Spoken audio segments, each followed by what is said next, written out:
கமர்தீனுக்கும் விஜய் பார்வதிக்கும் நேற்று நைட்டு ஒரு பயங்கரமான சண்டை நடந்துச்சு. அது இன்றைக்கி நைட்டு டெலிகாஸ்ட் ஆகும். நான் ஏற்கனவே ஒரு இன்ஃபர்மேஷன் கொடுத்துருந்தேன்.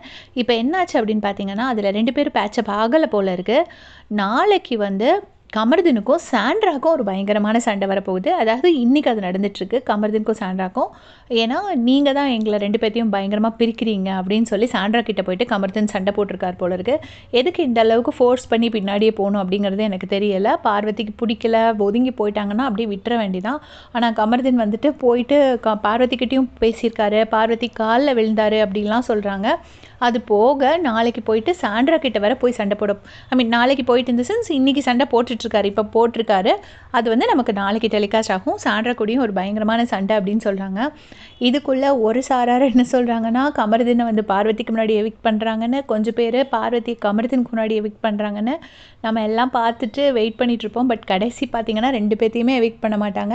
வேறு எங்கேட்டா ஏதாவது ஒரு ஏமாளி சிக்குன்னு பார்த்து வேறு யாராச்சும் டிஆர்பிக்கு யூஸ் இல்லாத ஒரு பர்சனை தான் கடைசியாக எவிக்ட் பண்ணுவாங்க அப்படின்னு நான் நினைக்கிறேன். பட் நிறைய பேர் கேட்டிருந்தீங்க கமர்தீனை எவிக்ட் பண்ணுவாங்களான்னு.